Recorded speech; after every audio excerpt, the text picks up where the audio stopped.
आइए देखते हैं जो बिहार स्टेट का एग्ज़ाम होने वाला है उसका सेट प्रैक्टिस चल रहा था पेपर वन का। पेपर वन में किसका, एसएसटी का यानी सामाजिक विज्ञान का पेपर का सेट प्रैक्टिस चल रहा था। इसने पहले हमने सेट नंबर 1 से लेके 3 तक अपलोड कर दिया है। अगर आप उसको नहीं देखे हैं तो आप हमारे चैनल पर देख सकते हैं। उसी कड़ी में ये अगला है सेट प्रैक्टिस 4 है। आइए देखते हैं सेट प्रैक्टिस 4 का क्वेश्चन नंबर 1।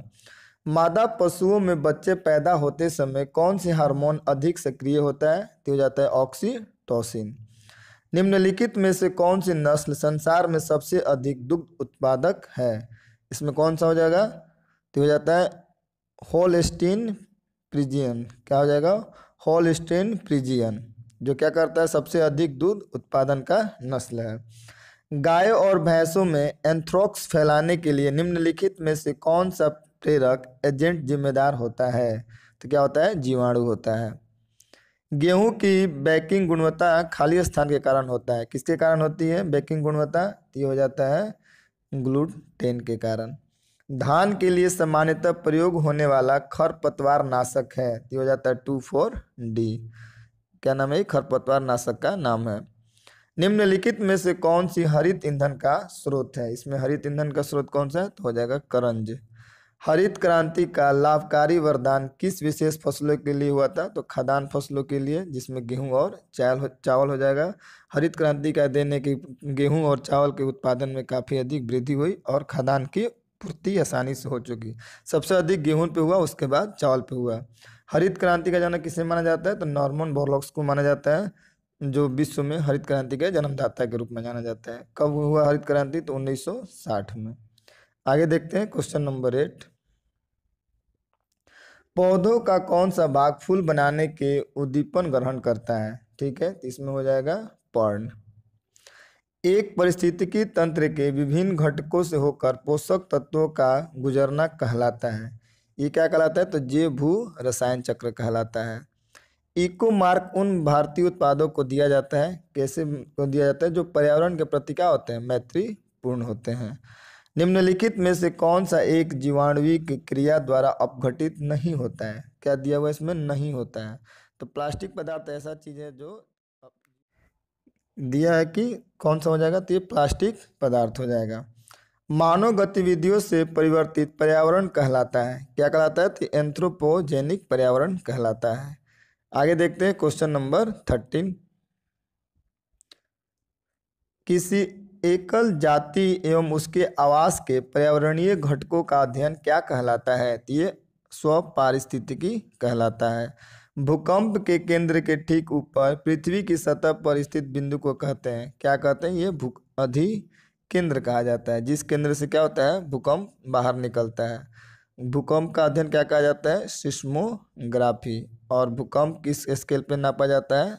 तो रिएक्टर स्केल पर मापा जाता है। सिस्मोग्राफी यंत्र से रिएक्टर स्केल के द्वारा। निम्न में कौन सी गर्म जलधारा है? तो अल नीनो क्या हो जाती है? गर्म जलधारा है। बाकी हमबोल्ट, लेब्राडोर और फॉकलैंड ये क्या है? ठंडी जलधारा है। चावल उत्पादन में विश्व में भारत का स्थान? चावल उत्पादन में विश्व में प्रथम स्थान चीन का हो जाएगा और भारत का दूसरा स्थान हो जाएगा। और भारत में राज्य का पूछे तो वेस्ट बंगाल यानी पश्चिम बंगाल में क्या होती है? सबसे अधिक चावल की खेती की जाती है। किस ग्रह के घूर्णन की दिशा पूरब से पश्चिम है? तो शुक्र और अरुण। शुक्र और अरुण दो ऐसे ग्रह हैं जिनकी घूर्णन दिशा पूरब से पश्चिम की ओर। बाकी सभी का क्या होता है? पश्चिम से पूरब की ओर। सूर्य और पृथ्वी के बीच चंद्रमा आ जाने से निम्न में से कौन सी घटना होती है? तो क्या हो जाएगा? सूर्य ग्रहण हो जाता है। क्योंकि सूर्य और पृथ्वी के बीच में अगर चंद्रमा आ जाएंगे तो क्या हो जाएगा? चंद्रमा पे क्या बन जाता है? चंद्रमा के आ जाने से चलते कुछ परछाई यानी धब्बा टाइप का सूर्य पे दिखने लगता है पृथ्वी से, इसलिए इसको क्या कहा जाता है? सूर्य ग्रहण कहा जाता है। कृषि को उद्योग का दर्जा देने वाला भारत का प्रथम राज्य कौन सा है? तो इसमें प्रथम राज्य कौन सा हो जाएगा? तो महाराष्ट्र हो जाएगा। कृषि को उद्योग का दर्जा देने से फायदा ये होता है कि अब कृषि के उपकरण के लिए भी क्या किया जा सकता है? लोन लिया जा सकता है। किस प्रकार की वस्तु पर स्टार रेटिंग की प्रणाली प्रयोग में लाई जाती है? ये लाई जाती है किसमें? तो इलेक्ट्रिक एवं इलेक्ट्रॉनिक्स। अशोक मेहता समिति 1977 का संबंध किससे है? अशोक मेहता समिति का संबंध पंचायती राज व्यवस्था से, पंचायती राज व्यवस्था में कौन? द्विस्तरीय। और 3 स्तरीय में किनका नाम आता है? बलवंत राय मेहता का आता है। आगे देखते हैं क्वेश्चन नंबर 22। अनुच्छेद 41 के तहत निम्न में से कौन योजना भारत सरकार द्वारा चलाई जा रही है? तो अन्नपूर्णा योजना और इंदिरा गांधी वृद्धावस्था पेंशन योजना, दोनों को दोनों अनुच्छेद 41 के तहत चलाई जा रही है। काला पानी कहाँ है? तो काला पानी हो जाएगा उत्तराखंड में। काला पानी ऐसा जगह है जो उत्तराखंड जहाँ नेपाल के साथ सीमा बनाती है, तो भारत और नेपाल के बीच काला पानी एक विवादित क्षेत्र है। बंगाल की खाड़ी में अवस्थित गंगा सागर एक धार्मिक स्थल है। इसे अन्य किस नाम से जाना जाता है? तो इसे न्यूमूर द्वीप के नाम से जाना जाता है। आगे देखते हैं क्वेश्चन नंबर 25। भारत का रेलवे एवं यातायात विश्वविद्यालय कहाँ अवस्थित है? ये कहाँ है? ये हो जाएगा बड़ौदरा में। संविधान की संकल्पना का उद्भव सबसे पहले कहाँ हुआ? तो ये हो जाएगा संयुक्त राज्य अमेरिका में। संयुक्त राज्य अमेरिका में सबसे पहले लिखित संविधान लागू हुआ कब? 1787 में। आगे देखते हैं क्वेश्चन नंबर 27। प्रथम अधिनियम जिसके अंतर्गत अपने अंतर्विवाही समूह का सदस्य न होने वाले व्यक्ति के साथ विवाह की अनुमति प्रदान करने वाला था, तो हो जाएगा आर्य समाज विवाह वैधता अधिनियम। आगे देखते हैं क्वेश्चन नंबर 28। संयुक्त राज्य महासभा द्वारा मानव अधिकारों की विश्वव्यापी घोषणा कब स्वीकृत की गई थी? तो ये किया गया था 10 दिसंबर 1948 को। संविधान के किस अनुच्छेद के तहत वित्त आयोग प्रावधान है? वित्त आयोग 280 में। वित्त आयोग के अध्यक्ष की नियुक्ति कौन करता है? भारत के राष्ट्रपति करते हैं। वित्त आयोग में एक अध्यक्ष और 4 अन्य मेंबर होते हैं। यह एक संवैधानिक क्या है? यह एक संवैधानिक बॉडी है। आगे देखते हैं क्वेश्चन नंबर 30। निम्नांकित मौलिक अधिकारों में से किसे डॉक्टर BR अम्बेडकर ने संविधान का हृदय एवं आत्मा की संज्ञा दी थी? संवैधानिक उपायों का अधिकार या संवैधानिक उपबंधों का अधिकार आता है। आर्टिकल 32 को इन्होंने क्या कहा था? भारतीय संविधान की आत्मा कहा था। भारत में सर्वोच्च न्यायालय की स्थापना कब की गई? भारत में सर्वोच्च न्यायालय की स्थापना 26 जनवरी 1950। आगे देखते हैं क्वेश्चन नंबर 32। नाबार्ड की स्थापना कब हुई थी? नाबार्ड की स्थापना कब हुई थी? तो नाबार्ड की स्थापना 1982। ये शिव रमन समिति के रिपोर्ट के आधार पर नाबार्ड की स्थापना किया गया था। कौन सी? तो 6ठी पंचवर्षीय योजना के अंतर्गत। उत्पादन का सक्रिय साधन है। उत्पादन का सक्रिय साधन है मानव पूंजी। प्रत्यक्ष कर का उदाहरण है। प्रत्यक्ष कर ये आयकर और उपहार कर दोनों क्या हैं? प्रत्यक्ष कर के अंतर्गत आते हैं। मिताक्षरा एक हिंदू विधि ग्रंथ है। इसके रचनाकार कौन है? इनके हो जाते हैं विज्ञानेश्वर जी। मिताक्षरा के विज्ञानेश्वर। ईसाई धर्म के प्रवर्तक ईसा मसीह का जन्म कहाँ हुआ था? ये हुआ था बैथलहेम में। कहाँ हुआ था? बैथलहेम में। ये कहाँ पड़ता है? अभी इजराइल में पड़ता है। आगे देखते हैं क्वेश्चन नंबर 37। निम्नलिखित में से कौन ईसाई धर्म का संप्रदाय नहीं है? इसमें पूछा है नहीं है, तो आर्कियन क्या हो जाएगा? ईसाई धर्म का संप्रदाय नहीं है। संपूर्ण विश्व का चक्कर किस यात्री ने सर्वप्रथम लगाया था? तो ये मैगलन के द्वारा लगाया गया था। सिकंदर को पंजाब के शासक पोरस के साथ युद्ध लड़ना पड़ा। इस युद्ध को हम किस नाम से जानते हैं? इस युद्ध को किस नाम से? हाइड्रोस्पेसिस युद्ध के नाम से जाना जाता है। हाइड्रोस्पेसिस युद्ध किस नदी के किनारे लड़ा गया था? तो ये झेलम नदी के तट पर लड़ा गया था। और सिकंदर भारत में कब आया था? तो 326 ईसा पूर्व में आया था। सिकंदर की सेना ने ब्यास नदी को पार करने से क्या कर दिया था? मना कर दिया था। सिकंदर भारत में लगभग 19 महीने तक रुका था। आगे देखते हैं क्वेश्चन नंबर 40। यूरोप का मरीज किस देश को कहा जाता है? तो यूरोप का मरीज तुर्की को कहा जाता था। निम्न में से कौन सा वर्ग फ्रांस के तृतीय स्टेट का हिस्सा नहीं था? तो तृतीय स्टेट में केवल क्या आते थे? मजदूर और कृषक आते थे, पादरी नहीं आते थे। पादरी किस में हो जाएंगे? पादरी हो जाते थे फर्स्ट स्टेट में। आगे देखते हैं क्वेश्चन नंबर 42। 1791 में महिला एवं नागरिक अधिकार घोषणा पत्र किस महिला ने तैयार किया? किसके द्वारा तैयार किया गया था? तो हो जाएगा ओलंपे डी गॉर्जेस। सप्तवर्षीय युद्ध 1756 से 63 के परिणाम स्वरूप निम्न में से कौन से देश की फौजों की हार हुई? तो सप्तवर्षीय युद्ध ब्रिटेन और फ्रांस के बीच हुआ था, जिसमें ब्रिटेन विजयी और फ्रांस हार गया था। प्रथम अफीम युद्ध 1839-42 का समापन करने वाली संधि थी। अफीम युद्ध किस संधि के तहत समाप्त हुआ था? तो ये हुआ था नॉन किंग की संधि के तहत। आगे देखते हैं क्वेश्चन नंबर 45।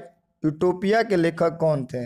यूटोपिया के लेखक हो जाएंगे थॉमस मोर।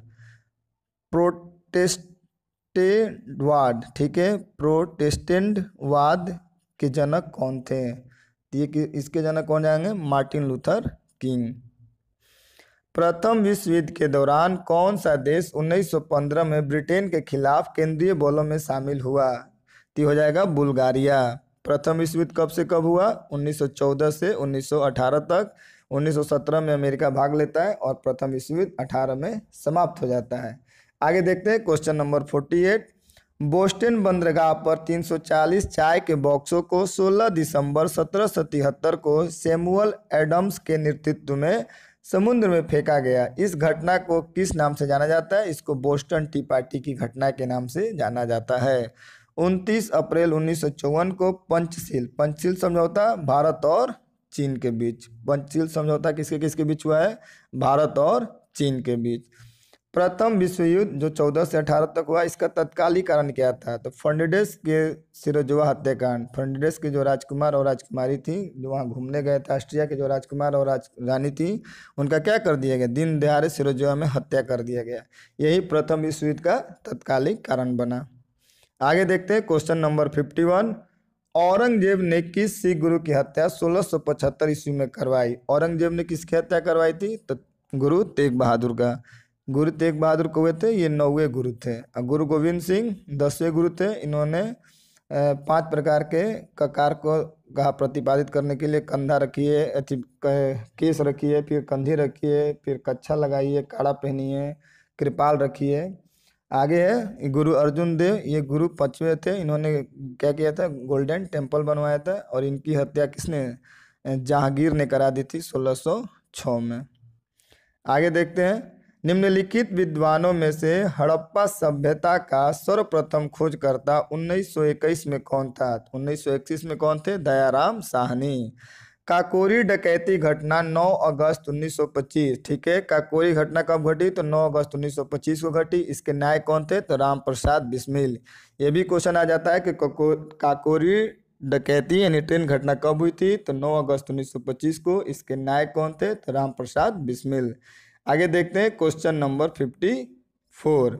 निर्गुण संत कबीर के गुरु कौन थे? कबीर के गुरु कौन थे? रामानंद। ये क्या किए थे? दक्षिण भारत में जो धर्म सुधार चल रहा था, उसको क्या किए? उत्तर भारत में लेके आए थे।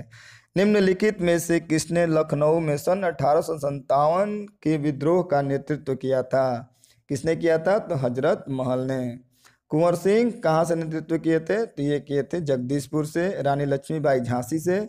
तत्या टोपे महारानी झांसी की रानी के क्या थे? ये गुरु थे। और 1857 के विद्रोह में सबसे अंतिम में शहीद होने वाले यही थे। आगे देखते हैं क्वेश्चन नंबर 56। अकबर ने पंचमहल का निर्माण जो खंभों के लिए विख्यात है, कहाँ किया था? इसको किया था फतेहपुर सिकरी में। 1853 ईस्वी में लॉर्ड डलहौजी ने जो पहली टेलीग्राफ लाइन शुरू की, वह किस किस के बीच थी? तो उस समय कहाँ से कहाँ? कलकत्ता और आगरा के बीच। आगे देखते हैं question number 58। Cape of Good Hope ये कहाँ पड़ता है? साउथ अफ्रीका में। नीचे मैप में देखिएगा तो साउथ अफ्रीका के जस्ट यहाँ नीचे पड़ता है, ठीक है। रास्ते भारत तक के समुद्री मार्ग की खोज किसने किया था? तो वास्को डिगामा ने। कब? 1498 में। आगे देखते हैं क्वेश्चन नंबर 59। कौन सुमेलित नहीं है? 16 अक्टूबर विश्व खाद्य दिवस, 9 अक्टूबर विश्व डाक दिवस, 8 अक्टूबर भारतीय वायुसेना दिवस। अंतर्राष्ट्रीय वृद्धजन दिवस कब मनाया जाता है? तो ये मनाया जाता है 1 अक्टूबर, ना कि 5 अक्टूबर। इसमें क्या गलत है? डी। बैंकिंग लोकपाल योजना की शुरुआत किसने की? तो ये रिजर्व बैंक ऑफ इंडिया के द्वारा किया गया था। आगे देखते हैं क्वेश्चन नंबर 61। निम्न में कौन सा एक युग्म सुमेलित है? ब्लू बुक, यूके के सरकारी का अधिकार रिपोर्ट बिल्कुल सही है। यूके में क्या हो जाएगा? ब्लू। और ग्रीन हो जाएगा इटली और ईरान। ग्रे बुक हो जाएगा जापान और बेल्जियम। क्या ये सभी के सभी क्या है, सही हैं। लोकसभा की प्रथम महिला महासचिव तो स्नेहलता श्रीवास्तव। कौन हो जाएंगी, स्नेहलता श्रीवास्तव। आगे देखते हैं क्वेश्चन नंबर 63। खाली स्थान लिखित दस्तावेज हैं जो एक मानव विज्ञानी संस्कृति के चित्रण दर्शाते अनुसंधान से तैयार करता है। इसमें क्या हो जाएगा, ये हो जाएगा इथनोग्राफी। इथनोग्राफी लिखित दस्तावेज है जो एक मानव विज्ञानी संस्कृति के चित्रण दर्शाते अनुसंधान से क्या है, तैयार करता है। Art of living, art of living के प्रस्तावक के प्रचारक श्री श्री रविशंकर। दक्षिण अमेरिका के मध्य अक्षांशीय घास के मैदान को क्या कहा जाता है, क्या कहा जाता है, तो पंपास कहा जाता है। प्रेरी घास का मैदान उत्तरी अमेरिका और कनाडा के बीच। वेल्ड, वेल्ड हो जाएगा कहाँ, साउथ अफ्रीका। स्टेपीज कहाँ हो जाएगा, यूरेशिया। यूरेशिया मतलब यूरोप और एशिया के मध्य, जो दोनों में पाया जाता है उसको क्या कहा जाता है, यूरेशिया कहा जाता है। आगे देखते हैं क्वेश्चन नंबर 67। निम्नलिखित सागरों में किसमें औसत लवणता अधिक है, ये हो जाएगा मृत सागर। कोकोस प्लेट किनके मध्य पाया जाता है, ये कोकोस प्लेट किसके किसके मध्य पाया जाता है, तो मध्य अमेरिका तथा प्रशांत प्लेट के बीच पाया जाता है। आगे देखते हैं क्वेश्चन नंबर 69। निम्नलिखित में से कौन सा विश्व का कहवा पतन के नाम से जाना जाता है, तो हो जाएगा सेंटोस। निम्न में से कौन सा एक मरुस्थल देश है, निम्न में से कौन सा एक स्थल रूढ़ यानी लैंड लॉक कंट्री है, कौन सा हो जाएगा, तो इसमें हो जाएगा ऑप्शन के अनुसार हंगरी। निम्न में से कौन सा द्वीप क्षेत्रफल में सबसे बड़ा है, क्षेत्रफल में सबसे बड़ा द्वीप कौन सा हो जाएगा, ये हो जाएगा ऑप्शन के अनुसार बोर्नियो। निम्न में से किस क्षेत्र में भूमध्य सागरीय जलवायु प्रचलित नहीं है, निम्न में से किस क्षेत्र में भूमध्य सागरीय जलवायु प्रचलित नहीं है, इसका क्या हो जाएगा, मध्य चिली, केप टाउन, एडिलेड। इसका क्या हो जाएगा, तो इसका हो जाएगा ऑप्शन में क्या क्या है,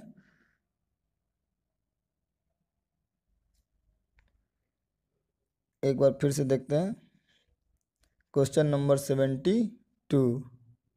निम्न में से किस क्षेत्र में भूमध्य सागरीय जलवायु प्रचलित नहीं है, तो मध्य चिली में है, केप टाउन में हो जाएगा, लिडिमेट, पंपास में नहीं होगा। वह देश जो विश्व में रेशम का सबसे बड़ा उत्पादक है, रेशम का उत्पादक हो जाएगा चीन। कौन सा हो जाएगा, चीन। आगे देखते हैं क्वेश्चन नंबर 74। संयुक्त राज्य अमेरिका को छोड़कर विश्व के निम्न देशों में से कौन सा देश कच्चे तेल का सर्वाधिक उत्पादन करता है, इसमें कौन करेगा सर्वाधिक, तो इसमें हो जाएगा सऊदी अरब। क्या हो जाएगा, सऊदी अरब। निम्नलिखित में से कौन सा देश भौगोलिक क्षेत्र की दृष्टि से सीमा रहित सबसे बड़ा देश है, सीमा रहित सबसे बड़ा देश तो जापान हो जाएगा। सर्वाधिक उत्तरी दक्षिणी लंबाई वाला सीमा तो चिली देखिएगा मैप एकदम उत्तर से दक्षिण कैसे एकदम ऐसे ही पतला सा क्या है देश है मैप में देखिएगा। तो आगे देखते हैं क्वेश्चन नंबर 77। निम्न में से कौन से बॉन्ड द्वारा भारतीय संस्थान विदेशी बाजारों से विदेशी मुद्रा के बजाय रुपए में पैसा जुटा सकते हैं, तो हो जाएगा मसाला बॉन्ड। आगे देखते हैं क्वेश्चन नंबर 78। कैशलेस लेन देन को बढ़ावा देने के लिए भारत सरकार द्वारा किस समिति का गठन किया गया है, तो हो जाएगा नीरज कुमार गुप्ता समिति। निम्न उपायों में से कौन सा भारतीय भुगतान संतुलन स्थिति को सुधारने में सक्षम नहीं है, क्या है इसमें नहीं है, तो निर्यातों पर अधिक कर लगाना। आगे देखते हैं क्वेश्चन नंबर 80। किस अर्थशास्त्री ने भारत में सबसे पहले वैज्ञानिक दृष्टि से राष्ट्रीय आय की गणना की, तो वैज्ञानिक दृष्टि से कहेगा तो VKRV राव।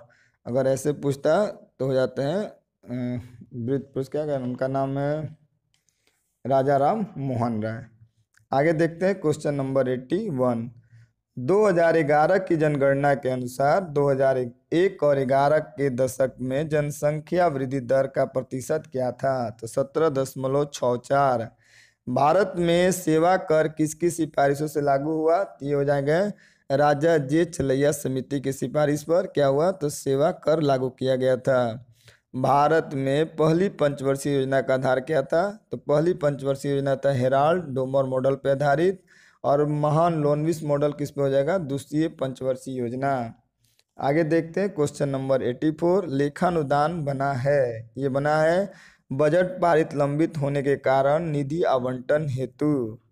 आगे देखते हैं क्वेश्चन नंबर 85। भारतीय संविधान दिवस कब मनाया जाता है? तो 26 नवंबर 1949 को भारतीय संविधान क्या किया गया था? अडॉप्ट किया गया था, यानी अपनाया गया था। इसलिए 26 नवंबर को क्या मनाया जाता है? संविधान दिवस। भारत सरकार का कौन सा अधिकारी सदस्य ना होते हुए भी भारतीय संसद की कार्यवाही में भाग लेने का अधिकार ही रखता है? तो हो जाता है अटॉर्नी जनरल। भारतीय संविधान के भाग 4 में दिए गए निर्देशित सिद्धांतों में निम्न में से कौन सा सूचीबद्ध है? इसमें कौन सा सूचीबद्ध हो जाएगा? तो हो जाएगा समान कार्य के लिए समान वेतन, बिल्कुल सही। समान नागरिक संहिता, ये दोनों क्या हो जाएगा? सूचीबद्ध 1 और 2। आगे देखते हैं क्वेश्चन नंबर 88। उन मौलिक अधिकारों का चयन करें जो भारतीय नागरिकों को प्राप्त है परंतु गैर नागरिकों को नहीं। भाषण एवं अभिव्यक्ति की स्वतंत्रता प्राप्त है, कानून के समक्ष समानता, अल्पसंख्यकों का अधिकार, इसमें क्या हो जाएगा? 1 और 3। आगे देखते हैं क्वेश्चन नंबर 89। भारत में ब्लॉक स्तर पर बनी पंचायत समिति केवल है समन्वय और पर्यवेक्षी प्राधिकारी। समन्वय और पर्यवेक्षी प्राधिकारी। एक एमपी की सीट को रिक्त घोषित किया जा सकता है, यानी एक एमपी के सीट को रिक्त किया जा सकता है यदि वह सदन में लगातार 2 माह की अवधि के लिए अनुपस्थित रहता है। बिना किसी सूचना के लगातार 2 माह तक अगर कोई एमपी अनुपस्थित रहते हैं तो उनको क्या किया जाता है? उनका सीट रिक्त घोषित कर दिया जाता है। आगे देखते हैं क्वेश्चन नंबर 91। उच्चतम न्यायालय की व्यवस्था अनुसार निजी भवनों के ऊपर राष्ट्रीय झंडों को फहराना डैश के तहत हर नागरिकों का मौलिक अधिकार है। किसके तहत? तो संविधान का अनुच्छेद 19(1) के तहत कोई भी व्यक्ति राष्ट्रीय ध्वज को क्या कर सकता है? पूरे सम्मान के साथ फहरा सकता है, यह उसका मौलिक अधिकार होगा। बोल रहा है मिलान करें। संघीय सूची, संघीय सूची में कितनी प्रविष्टियां हैं? तो 97, और राज्य में हो जाएगा 66 और समवर्ती में हो जाएगा 47।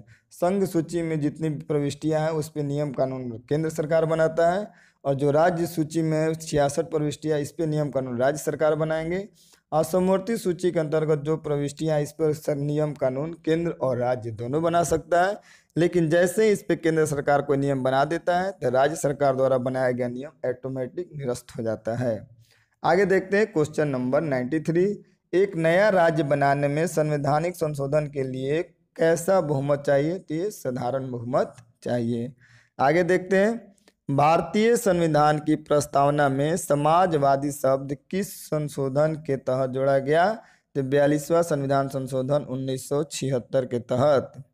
संसद के दोनों सदनों के समक्ष वार्षिक वित्तीय विवरण किस अनुच्छेद के अंतर्गत प्रस्तुत किया जाता है? किया जाता है अनुच्छेद 112 के तहत। आगे देखते हैं क्वेश्चन नंबर 96। प्रजातीय भेदभाव किसका उल्लंघन है? ये हो जाएगा सामाजिक समानता एवं सामाजिक न्याय का सिद्धांत। निम्नलिखित में गलत बयान कौन सा है? इसमें पूछ रहा है कौन सा बयान गलत है। तो लोकतंत्र में सामाजिक विभेद की राजनीतिक पर अवश्य प्रभाव पड़ता है, बिल्कुल पड़ता है। लोकतंत्र सामाजिक विभेद के आधार पर देशों को विखंडित करने में सहायक होता है, ये क्या है? गलत है, सहायक नहीं होता है। किसी राज्य की विधानसभा के अधिकतम सदस्य कितने हो सकते हैं? अधिकतम कितने हो सकते हैं? 500। सांप्रदायिकता का सही अर्थ क्या है? सांप्रदायिकता का सही अर्थ होता है अपने धर्म को सभी धर्मों से श्रेष्ठ समझना, जबकि भारत क्या है? एक धर्मनिरपेक्ष राष्ट्र है। सर्वोच्च संप्रभुता किसका अनिवार्य लक्षण है? तो हो जाता है राज्य का। इस प्रकार 1 से लेकर 100 तक क्वेश्चन समाप्त होते हैं। एग्जाम में आपको 150 क्वेश्चन देखने को मिलेंगे। 100 क्वेश्चन ये आपके जनरल हो गए और 50 क्वेश्चन और पूछेगा, जिसमें 30 नंबर आप करेंगे टीचिंग एबिलिटी से और 20 नंबर में आपका 5 नंबर करंट अफेयर, 5 नंबर हो जाता है मैथ और 10 नंबर का हो जाएगा करंट अफेयर। टोटल 150 का एग्जाम होगा, जिसका आपको 50% मार्क्स लाना होगा, यानी 75 नंबर लाना होगा क्वालिफाई के लिए, अगर आप जनरल कैटेगरी से आते हैं।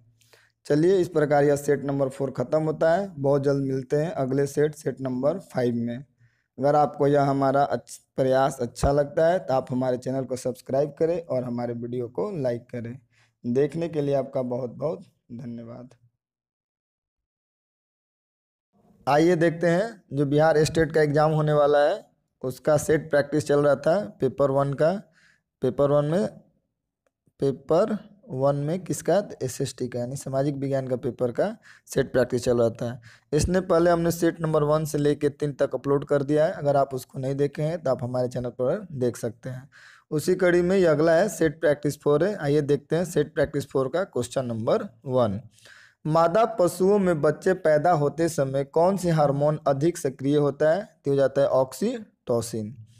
निम्नलिखित में से कौन सी नस्ल संसार में सबसे अधिक दुग्ध उत्पादक है? इसमें कौन सा हो जाएगा? तो हो जाता है होल्स्टीन फ्रीजियन। क्या हो जाएगा? होल्स्टीन फ्रीजियन, जो क्या करता है? सबसे अधिक दूध उत्पादन का नस्ल है।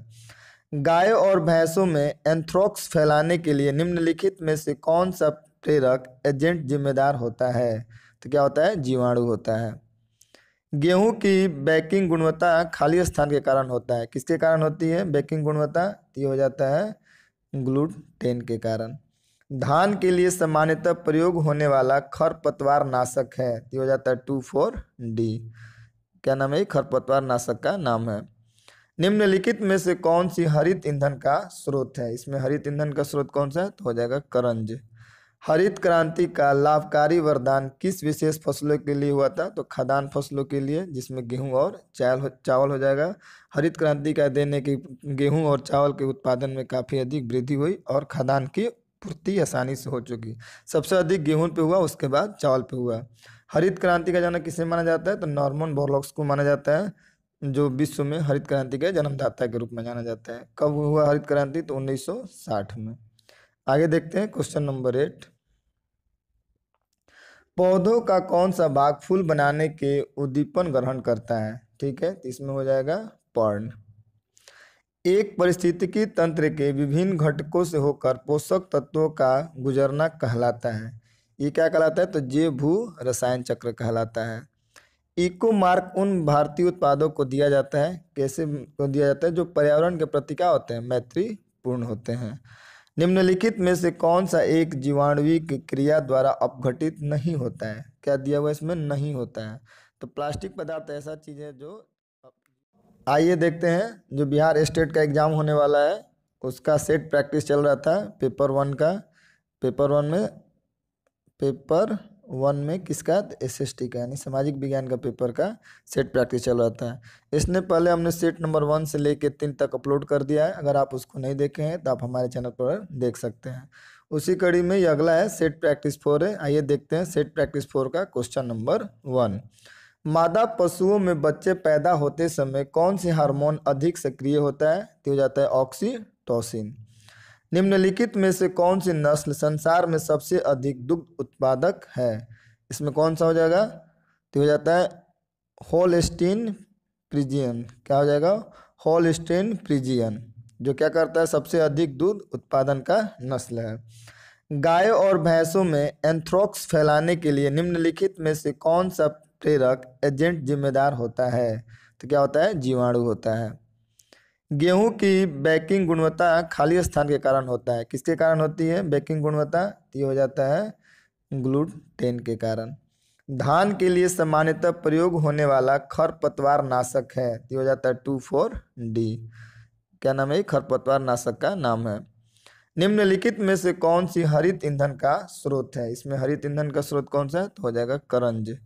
हरित क्रांति का लाभकारी वरदान किस विशेष फसलों के लिए हुआ था? तो खाद्यान्न फसलों के लिए, जिसमें गेहूं और चावल हो जाएगा। हरित क्रांति का देने की गेहूं और चावल के उत्पादन में काफ़ी अधिक वृद्धि हुई और खाद्यान्न की पूर्ति आसानी से हो चुकी। सबसे अधिक गेहूं पे हुआ, उसके बाद चावल पे हुआ। हरित क्रांति का जनक किसे माना जाता है? तो नॉर्मन बोरलॉग्स को माना जाता है, जो विश्व में हरित क्रांति के जन्मदाता के रूप में जाना जाता है। कब हुआ हरित क्रांति? तो 1960 में। आगे देखते हैं क्वेश्चन नंबर 8। पौधों का कौन सा भाग फूल बनाने के उद्दीपन ग्रहण करता है? ठीक है, तो इसमें हो जाएगा पर्ण। एक पारिस्थितिकी तंत्र के विभिन्न घटकों से होकर पोषक तत्वों का गुजरना कहलाता है।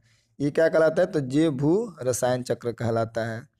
इको मार्क उन भारतीय उत्पादों को दिया जाता है, कैसे को दिया जाता है? जो पर्यावरण के प्रति क्या होते हैं? मैत्रीपूर्ण होते हैं। निम्नलिखित में से कौन सा एक जीवाणुविक क्रिया द्वारा अपघटित नहीं होता है? क्या दिया हुआ इसमें? नहीं होता है। तो प्लास्टिक पदार्थ ऐसा चीज है जो